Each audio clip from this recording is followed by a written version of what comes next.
আসসালামু আলাইকুম গাইজ, কেমন আছো তোমরা? আশা করছি তোমরা সবাই ভালো আছো। আমরাও সবাই ভালো আছি, তোমাদের দোয়ায়। সবাই দোয়া করবে, আমরাও সকলের জন্য দোয়া করব। এখন সকালের টাইম, সকাল এখন 8টা বাজে। ছেলেমেয়েরা স্কুল চলে গেছে। আজকে তোমার দাদা একটু বাইরে যাবে, এই জন্য আমি এখানে রুটি করে নিলাম। সকালের নাস্তা তৈরি করে নিলাম। রুটি খাবে, রুটি ডিম ভাজা খাবে, আর একটু চাও হয়ে গেছে। আমাদের সকালের নাস্তা কমপ্লিট। তোমার দাদাও চলে গেছে। আজকে আমি কিছুটা কাজ করে নেবো গায়ে। অনেক দিন ধরে পাখাগুলো সাফ করা হয়নি, প্রচণ্ড নোংরা ধরেছে। এত নোংরা, পুরো পাখার হাওয়া ফেলতেই চাইছে না। ওই জন্য আমি ভাবলাম আজকে ফ্রি আছি, ছেলেমেয়েরাও স্কুলে গেছে, তোমার দাদাও চলে গেছে, একটু বাইরে যাচ্ছিল। আমি ওই জন্য ঘরটা একটু সাফ সাফাই করে নিচ্ছি। পাখাগুলোও সাফ করে নিলাম। প্রচুর ঝুল হয়েছিল এবং নোংরা ধরেছিল পাখাগুলোতে। সব সাফ করে নিলাম, নিয়ে ঝাড়ু লাগিয়ে নিচ্ছি। নিয়ে পরিষ্কার, সকালবেলা একটু পরিষ্কার করে নিতে পারলে কষ্ট করে, কিন্তু সারা দিনটা পুরো একদম মনটা ভালো থাকে। পুরো ঘরদোর যত নোংরা হয়ে থাকবে, মনটাও ভালো থাকে না। ওই জন্য ফ্রি আছি, একা আছি, কাজগুলো সব করে নিলাম জলদি করে। লাস্টে আমি আজকে রান্না বসাবো। আজকে আমি ভেবেছি যত কাজ আছে, ঘর গুছানো কাজ যত কিছু আছে, যেখানে যা আছে সব গুছিয়ে নেবো। গিয়ে ফ্রি আছি, ঝাড়ু দিয়ে ময়লাগুলো ডাস্টবিনে তুলে ফেলে দিয়ে মশা লাগিয়ে নেবো। মশা লাগাবার পর দেখো কিরকম লাগছে। আমি কিচেনের কাছে এসে গেছি। তোমাদের ঘরে পাখাগুলো দেখাই, চলো। দেখো পুরো সাফ হয়ে গেছে। এত তেজ হাওয়া ফেলছে গাইস, এতই নোংরা টানে। এটাই হলো আমি কিচেনের এখানে যে পাখাটা লাগানো আছে, এটা কিচেনে রান্না হয়, আর এই পাখাটা চলতে থাকে সারাদিনই। ধরতে গেলে যতক্ষণ কিচেনে থাকা হয় বা বাইরে কেউ থাকলে পাখাটা চলে। নোংরাটা প্রচণ্ড টানে, ওতে বেশি নোংরা হয়েছিল। ঘরের দুটো দেখো সাফ করে নিয়েছি, সব পরিষ্কার হয়ে গেছে। কীরকম লাগছে জানাবে। যদি আমার কোনো এই ভিডিওতে কোনো অংশ যদি পছন্দ হয়, ভালো লেগে থাকে, তোমাদের লাইক করবে, কমেন্ট করবে এবং সাবস্ক্রাইব করবে। যদি আমার ভিডিও তোমাদের ভালো লাগে। বাচ্চারা এসেও গেছে, তাদের তো পেপার চলছে, এখন এক্সাম চলছে। মেয়েটা লজ্জা করছে, দরজা দিয়ে দিচ্ছে।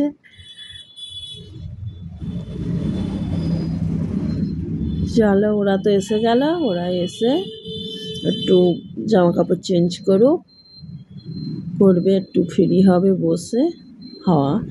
আমি ততক্ষণ ভাবলাম চলো, আমার অনেক জামা কাপড় পড়েছিল, সেগুলো একটু গুছিয়ে নিই।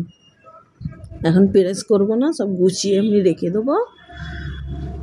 এখানে গুছিয়ে নিয়ে চলে এসেছি। যেগুলো প্রেস করার সেগুলো আলাদা রাখবো, আর যেগুলো প্রেস করার নয় সেগুলো আলাদা রাখবো। আলাদা জায়গায় রাখতে হবে। এগুলো সব প্রেস করার আছে। চলো, এগুলো সব আলমারিতে ভরে দিই। দেখাই তোমাদের ঘরে প্রেস করারগুলো আমি কোথায় রাখি। প্রেস করারগুলো আমি আলাদা জায়গায় রাখি। সব আলাদা আলাদা পাট করে রাখা হয় এক এক জায়গায়। এখানে ওগুলো রাখবো না। এখানে গেঞ্জি ওইগুলো সব তো আর প্রেস করবো না, রেগুলার ইউজ হয়, ওইগুলো এখানে রেখে দিলাম। এইখানে রাখবো প্রেস করার জামা কাপড়গুলো। এটা আমার অ্যাকোরিয়ামের যে মাছের অ্যাকোরিয়াম আছে, তার নিচে একটা ছোট্ট যে আলমিরাটা আছে, ওর ভেতরে রাখছি। দুটো রাখার জায়গা আছে, নিচের দিকটায় আমার চাদর, বালিশের ওয়ার আরও সব সামান থাকে, বাকি ওপরে সব প্রেস করার জিনিসগুলো থাকে। এখানে আমি ভরে দিলাম প্রেস করারগুলো, পরে একদিন টাইম করে বের করে প্রেস করে নেবো সময় বুঝে।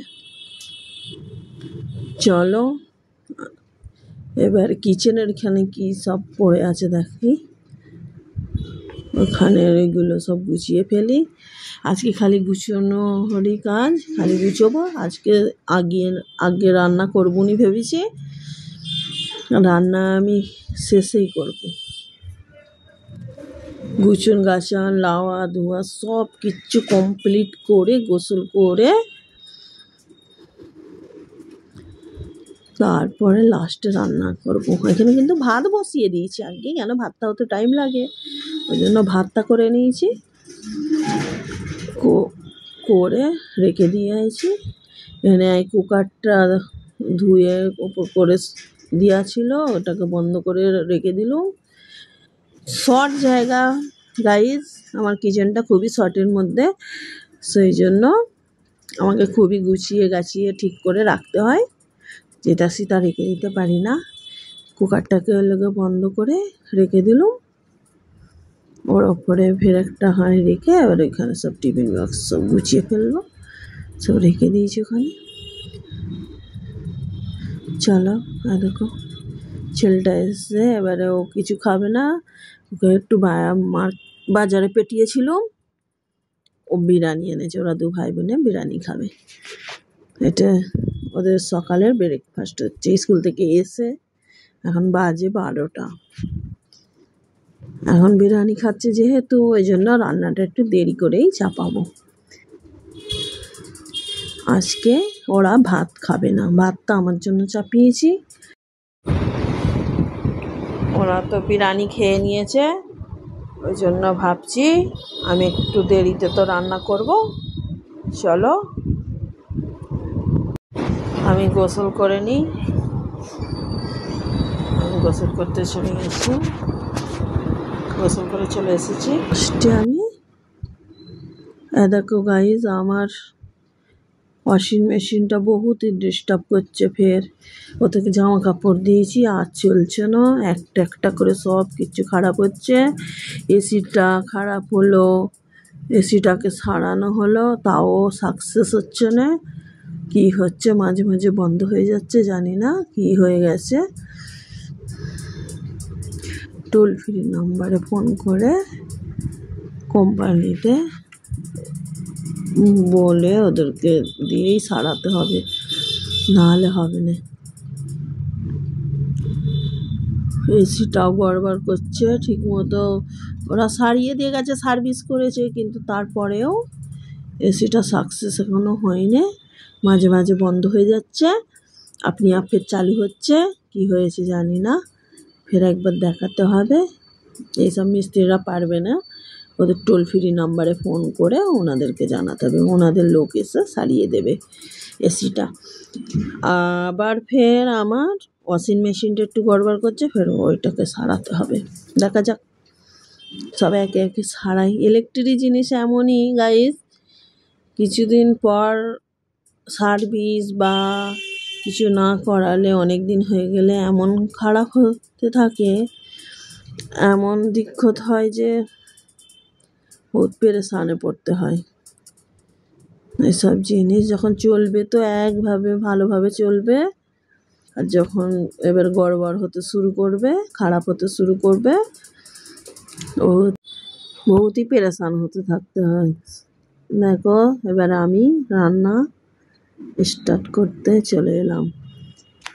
আমি আজ রান্না করব, চিকেন রান্না করব, তার জন্য আমি মশলা একটু পেস্ট করে নিয়েছি, পেঁয়াজ, কাঁচা লঙ্কা আর রসুন, আর এতে কিছু বাদাম আছে, দিয়ে আমি পেস্টটা বানিয়ে নিলাম। এখানে কড়া বসিয়ে দিয়েছি, দিয়ে তেল দিয়ে দিলাম,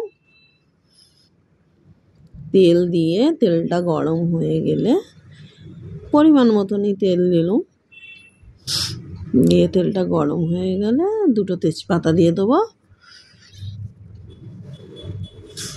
আর কোনো গোটা মশলা দেবো না। কেন? গোটা মশলা আমাদের কেউই খেতে পছন্দ করে না। মুখে যদি একবার পড়ে যায় আর কেউ ওই খাবারটা খাবে না, সবাইয়ের মুখের আকারই চেঞ্জ হয়ে যাবে। ওই জন্য আমরা গোটা মশলা আর কিছু ব্যবহার করি না, সেটা তেজপাতা ছাড়া। তেজপাতা দিয়ে একটু গরম হয়ে গেল, এবারে দিয়ে দিয়েছি আলু। আমি চিকেনে আলু দেবো, কেন আলু আমাদের 1 পিস করেও লাগবে, সবাইয়ের আলু পছন্দ। ওই জন্য আলুটা দিয়ে ভেজে নিলাম, ভেজে তুলে নিলাম। তুলে এবারে মাংসটা মশলা মাখিয়ে আদা রসুন গোলমরিচ গরম মশলা তারপরে নুন মাখিয়ে আমি 1 ঘন্টা মতো ফ্রিজে রেখে দিয়েছিলাম। গোসল করতে যাবার আগে মাখিয়ে রেখে গেছিলাম। গোসল করে এসে আধ ঘন্টা 1 ঘন্টা হবে হয়তো, ফ্রিজে রেখে দিয়েছিলাম। তারপরে এই মাংসটা দিয়ে একটু হালকা ভেজে নেব, কেন মাংসের একটা গন্ধ থাকে চিকেনের গন্ধটা চলে গেলে আমি মাংসটাকে তুলে নেব।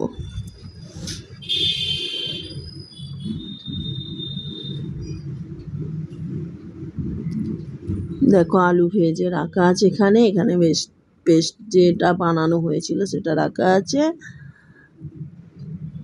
চিকেনটা এবারে তুলে দিচ্ছি একে একে। ভাজা হয়ে গেছে, সেরকম কড়া করে ভাজিনি, খুবই ইপিট উপিট করে 2 পিট হালকা করে ভেজে নিয়েছি। এবার আমি ওই পেস্টটা দিয়ে দিলাম,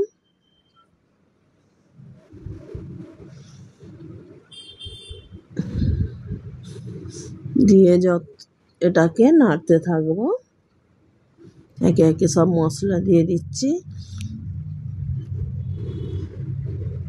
যেগুলো ঘরোয়া মশলা থাকে, হলদি লঙ্কা গুঁড়ো লবণ জিরে গুঁড়ো সব একে একে প্রত্যেকটা মশলা দিয়ে দিল।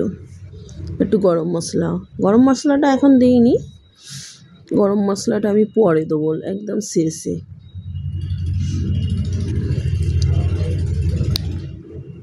একটু এতে তো কাঁচা লঙ্কা তো দেওয়া আছে, সেই জন্য এতে একটু লঙ্কা গুঁড়ো কম দিতে হবে, নাহলে ঝাল হয়ে যাবে প্রচুর, কেউ খেতে পারবে না। বাচ্চারা আজকে খাবে চিকেন কষা, এটা আলাদা ধরনের চিকেন কষা হচ্ছে, তোমরা দেখতে থাকো। আমি এতে হলদি ব্যবহার করিনি, এখানে দই নিয়েছি, দইটাকে ফাটিয়ে রাখছি একধারে। হ্যাঁ, বাচ্চারা আজকে খাবে চিকেন কষা, আর ওরা ভাত খাবে না আজকে দুপুরে, আমি সেরেফ ভাত খাবো, ওরা লুচি খাবে, লুচির সঙ্গে চিকেন কষা। চলো মশলাটা কষিয়ে নিই, যতক্ষণ না তেল ছেড়ে দেবে মশলা থেকে ততক্ষণ কষিয়ে নেব। মশলাটা কিন্তু এর গ্রেভিটাই হলো আসল টেস্ট।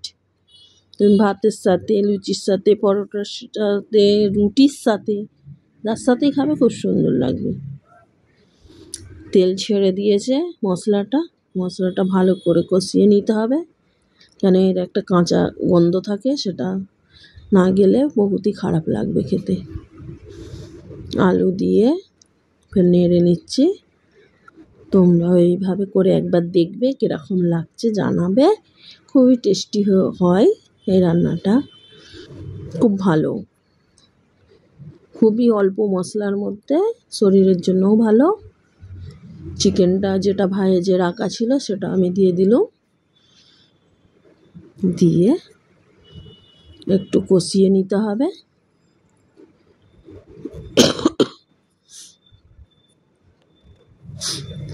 চিকেনটাকে এতে এবারে দেবো কি কষিয়ে নিয়েছি, কষানোটা তোমাদের আর দেখাইনি, তাই অনেক বড় হয়ে যাচ্ছে ভিডিও, সেই জন্য কষিয়ে নিয়েছি। নিয়ে আমি একটু গরম মশলা দিয়ে দিয়েছি, গরম মশলাটা দিয়েছি দেখেছো তো, ওটা গরম মশলা দিলাম, দিয়ে এবার আমি এতে পরিমাণ মতো, না এতে দই দিতে হবে, ভুলে গেছি, দইটা রাখা আছে, দিয়ে দিই। দইটা দিয়ে দিলাম, দইটার কথা মনেই ছিল না, পানি ঢেল দিতাম এক্ষুনি। দইটা দিয়ে একটু কষিয়ে নেবো যতক্ষণ না দইটা পুরো তরকারির সাথে মিশে যায়। দইয়ের সাথে তরকারিটা কষিয়ে নিয়েছি, কষিয়ে এবারে পরিমাণ মতো পানি দিয়ে দেবো, নুন সব মশলা ঠিক আছে কিনা চেক করে পানি ঢেলে দেবো। পরিমাণ মতো পানি দিয়ে একটু পরিষ্কার করে নিচ্ছি, চারিদিকে হয়ে গেছে না। এই কড়াই রান্না করা অভ্যেস নাই, কড়াই রান্না করলে কি হয়, পুরো কড়ার গায়ে আমায় পুরো একদম লেগে যায়। ওই জন্য একটু হাঁড়িটাও একটু পরিষ্কার যেন লাগে, সে পরিষ্কার করে নিয়ে পানি দিয়ে ঢাক্কান দিয়ে দিয়েছিলাম আলুটা সেদ্ধ হওয়ার জন্য। আলুটা সেদ্ধ হলো কিনা এবার দেখে নেব।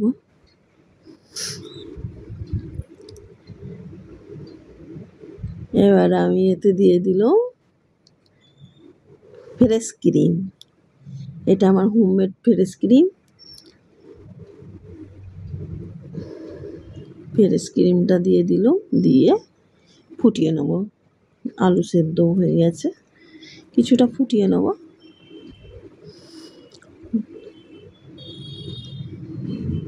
দেখো ফ্রেশ ক্রিমটা পুরো তরকারির সাথে মিশে গেছে, ফুটে ঢাকন লেগে দিলাম। আলুটা একটু বাকি ছিল, ওটা সেদ্ধ হয়ে যাবে, বন্ধ করে দিয়েছি, হয়ে গেছে। এবারে দেখো দুপুরের খাওয়ার জন্য লুচিটা বানিয়ে নেব। চলো আমি লুচি বানিয়ে নিই।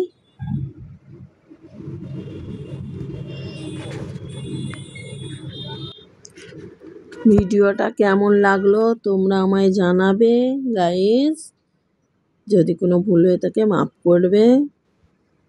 একটুও যদি ভালো লেগে থাকে লাইক করবে, কমেন্ট করবে, সাবস্ক্রাইব করবে। যারা গৃহিণী, যারা সত্যিকারের গৃহিণী তারাই আমার ব্লগটা দেখবে, কেন ধৈর্য লাগে, ব্লগ দেখার জন্য ধৈর্য লাগে। যাদের ধৈর্য আছে তারাই, শুধু আমার কেন প্রত্যেক ব্লগারদের ব্লগ দেখে, ফ্যামিলি ব্লগ। দেখো আমার লুচি হয়ে গেল, ফুল লুচিটা কত সুন্দর ফুলেছে, দেখো গোল গোল হয়ে লুচিগুলো ফুলেছে, খুব সুন্দর ফুলেছে। চলো আমার লুচি হয়ে গেছে, এবার আমরা খাবারটা খেয়ে নিই। আমি ভাত খাচ্ছি, ওরা লুচি খাবে।